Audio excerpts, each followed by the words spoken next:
Fala pessoal, semana 3 do nosso estudo sobre o Evangelho segundo Lucas e depois a gente caminha até Atos dos Apóstolos. Semana passada a gente falou da parte introdutória, do Evangelho segundo Lucas, alguns contextos ali da própria vida de Lucas, algumas observações sobre os evangelhos sinóticos e hoje a gente vai descer um pouco mais ainda no capítulo 1, falando especificamente sobre o anúncio do nascimento de João Batista, alguns contextos desse anúncio e a gente vai saltar então até o próprio nascimento de João Batista. Eu te convido a vir comigo e eu espero que seja edificante para a sua vida em nome de Jesus.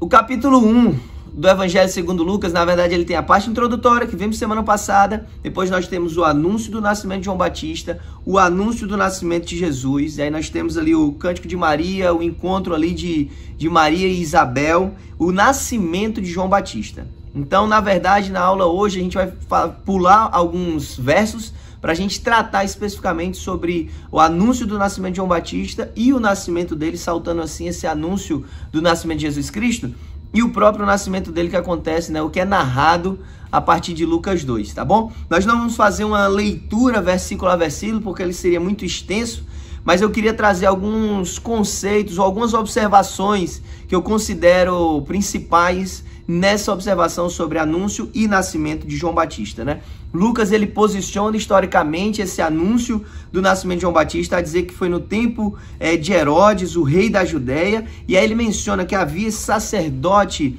Zacarias que pertencia a um grupo sacerdotal, e aí ele estava com essa incumbência, de ir ao templo em Jerusalém para o seu serviço ou para o seu ofício sacerdotal. O que a gente precisa entender é que isso desde lá de Davi, quando ele não constrói o templo, quem constrói é Salomão, mas ele já deixa tudo organizado, inclusive essa ordem do sorteio, essa ordem do serviço sacerdotal. E aí Lucas aqui ele posiciona dizendo que Zacarias ele pertencia ao grupo de Abias. Outra observação importante é como sacerdote, a sua esposa não precisava também ser descendente de uma linha sacerdotal, mas Zacarias tinha essa graça de Isabel, ser descendente então também de uma linhagem sacerdotal. Isso não era regra, mas foi assim que aconteceu na vida de Zacarias e Isabel, e Lucas vai mencionar que todos eram justos ou retos aos olhos de Deus, e essa justiça ou retidão aqui aos olhos de Deus, narrada por Lucas, é esse cumprimento dos preceitos e dos mandamentos do Senhor, certo? Mas acontecia o quê? Que Isabel já era avançada de idade, mas ela era estéril, ou seja, ela não podia ter filho. E aqui a gente já encontra uma expressão da vergonha, para uma mulher, principalmente. Lembra dos contextos do Antigo Testamento, para uma mulher não gerar filhos, para um homem não ver sua descendência, a família tida como essa herança do Senhor, essa bênção da paz do Senhor, isso era motivo de muita vergonha. Então eles já clamavam, já oravam, mas ainda não tinham recebido essa bênção da parte do Senhor. Voltando para a análise sacerdotal de Zacarias, nessa divisão, e você pode acompanhar essa divisão lá em 1 Crônicas, a partir no capítulo 24, você vai ver que existiam essas divisões e cada grupo de sacerdotes servia 2 vezes ao ano. Então, a cada 2 vezes ao ano, eles iam para o templo em Jerusalém para durante uma semana fazer assim o executar, o desenrolar do seu serviço ou do seu ofício sacerdotal.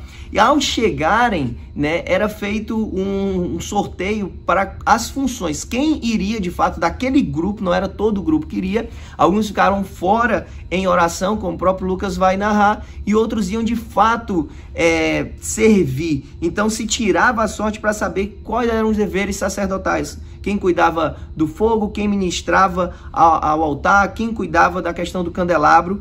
E aí essa honra principal era esse oferecer o incenso no altar, no lugar santo. E aí, nessa ocasião muito específica, Zacarias, ele é sorteado e ele fica então encarregado de ter esse ofício de oferecer o incenso no lugar do altar, no lugar santo. Essa honra era tamanha para a cultura judaica que um sacerdote só podia fazer isso uma vez na sua vida. Então, o que a gente precisa entender aqui, porque às vezes a gente vai lendo e isso passa desapercebido, é que isso era um momento único na vida de Zacarias, tá bom? E aí o Lucas ele vai narrar que ele estava lá em serviço e aí ele foi visitado, né? Na hora de oferecer o incenso, o povo estava do lado de fora orando e aí ele é visitado pelo anjo e o anjo diz assim, olha, sua oração foi ouvida, isso está lá no verso 13. E o que ele fala aqui da oração ouvida não é que Zacarias estava lá ministrando no altar e clamando, a Isabel é estéril, eu quero um filho com a Isabel, não. O ofício dele era interceder pelo povo. E nessa intercessão pelo povo, é que certamente a oração dele é ouvida para dizer, olha, Deus ouviu sua oração e o seu filho, ele vai ser grande aos olhos do Senhor, ele vai se chamar João e ele vai ser esse que vai abrir o caminho para a vinda do Messias, do Filho de Deus, o unigênito do Pai. Então, é nesse mover de oração, não é uma oração ouvida a respeito da demanda do filho, mas olha a tamanha honra de Zacarias ter o seu filho, como o próprio Cristo vai falar, né? Que dos nascidos de mulher, João foi o maior. Então, essa honra do filho que batizaria o próprio Deus encarnado e que seria esse precursor do ministério de Jesus Cristo. E aí, ele, ao orar pela libertação do povo, ele acaba encontrando essa resposta da parte de Deus como essa graça e essa honra do seu filho ser alguém escolhido por Deus para ser o precursor do ministério de Jesus Cristo. Ele também fala que ele não vai ser chegado à bebida forte, ao vinho, e aí surge-se a questão, então João Batista era um nazireu? Não, a gente não pode afirmar isso com base nos nossos escritos.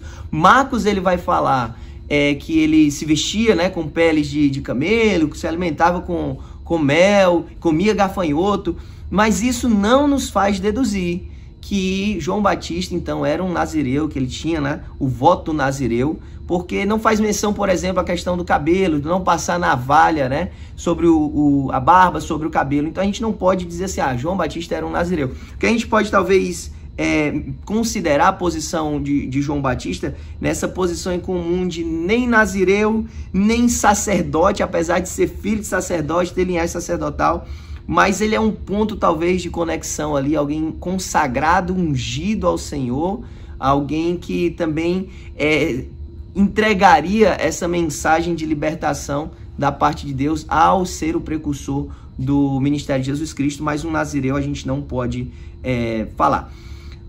Zacarias, então, ele vem e pergunta, como é que eu posso ter certeza disso? E aí, diante desse questionamento, né, assim, ô Gabriel, como é que eu posso bater esse martelo aí? Se você tá me dizendo isso, minha mulher é estéril, né?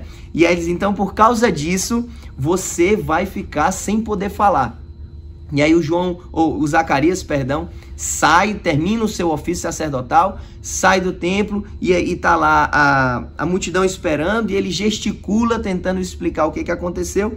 Até que ele vai, né, ele finaliza o seu período de serviço, volta para casa e aí ele conta para sua mulher sem poder falar, então talvez já usando aí a tábua, né, já para se comunicar, talvez. E aí, de fato, acontece o que o anjo, né, anunciou. Isabel, então, fica grávida, mas ela, por 5 meses, não sai de casa. Porque, você imagina, era um sentimento e uma condição, poxa, Deus está tirando a vergonha que eu vivi por anos. Deus está me concedendo esse gerar um filho. Então, tamanha era a alegria. Até depois que ela só se encontra com Maria, a gente tem nesse meio, então, tempo, o anúncio do nascimento de Jesus Cristo a Maria, e a gente vai falar isso na próxima semana, até que João Batista nasce, tá? João Batista nasce e aí vão circuncidar o menino, e aí nesse tempo todo Zacarias o quê? Calado, sem poder falar, tá bom? Imagina a paz na casa, né? Imagina como Isabel não ficou feliz,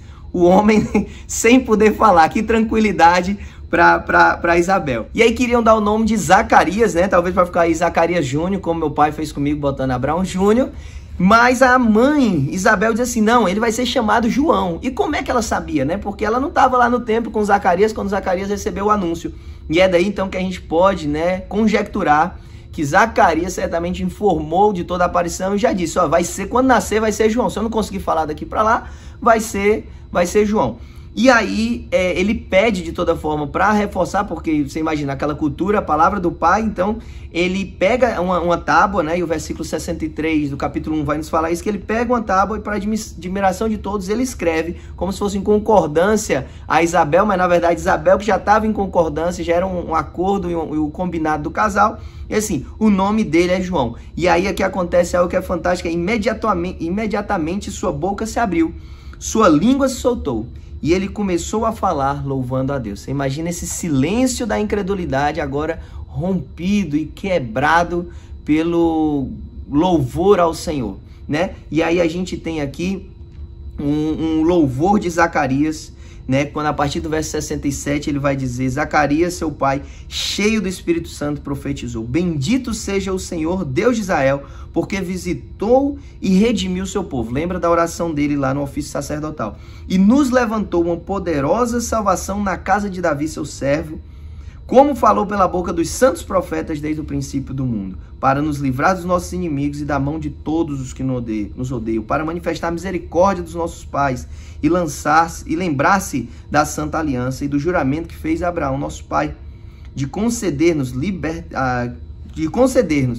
que, libertados da mão do nosso inimigo, os servíssemos sem temor, em santidade e em justiça perante dele, todos os dias da nossa vida. E tu, ó menina, ele fala para João Batista, serás chamado profeta do Altíssimo, pois irás adiante da face do Senhor e prepararás os seus caminhos para dar ao povo conhecimento da salvação e da remissão dos pecados, por causa da entranhável misericórdia do nosso Deus, pela qual o sol nascente das alturas nos visitará, para iluminar os que jazem nas trevas e na sombra da morte, e dirigir nossos pés na caminhada de paz. Então, a Bíblia o capítulo 1 encerra dizendo que João Batista crescia e se fortalecia em espírito e viveu no deserto, até os dias que havia de mostrar-se a Israel. Uma oração muito bonita, eu fiz questão de ler uma oração muito bonita, esse cântico, né, esse clamor, essa exaltação da parte de Zacarias, louvando a Deus então, esse novo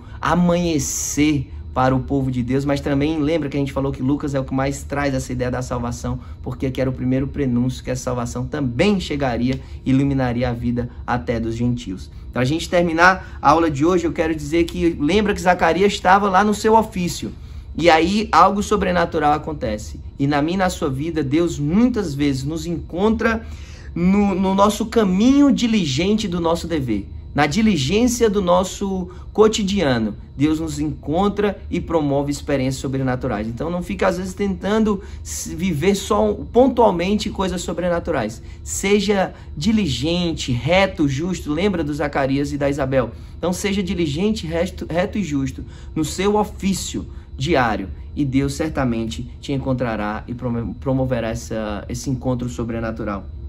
Lembra que Zacarias fica sem poder falar até o João Batista ser circuncidado.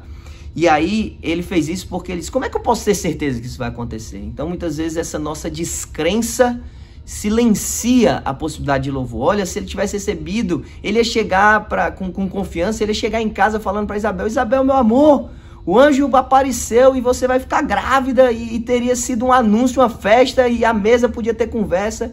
E já pensou, toda essa mesa ficou silenciosa porque só Isabel falando sozinha. E como é chato para uma mulher falar sozinha sem um homem poder falar. E o último ensinamento prático que eu queria lembrar pro teu coração é que o próprio anjo, ele fala que que João Batista seria grande aos olhos do Senhor, e no louvor de Zacarias a gente também tem essa menção de que tu, ó filho, será profeta do Altíssimo, né? Então tem essa expressão de grandeza da vida de João Batista. E eu quero lembrar então para você, que isso fique na sua mente, no seu coração, que nós somos sim grandes aos olhos do Senhor, segundo o propósito que Deus designou para mim e para a sua vida. Se cumprirmos esse propósito aos olhos do Pai, nós seremos filhos grandiosos, poderosamente usados nas mãos de Deus. Então, que a nossa grandeza esteja no cumprimento do propósito de Deus nas nossas vidas. Deixa eu orar para a gente encerrar a aula de hoje. Eu espero que tenha sido algo que edificou o teu coração. Deus Pai,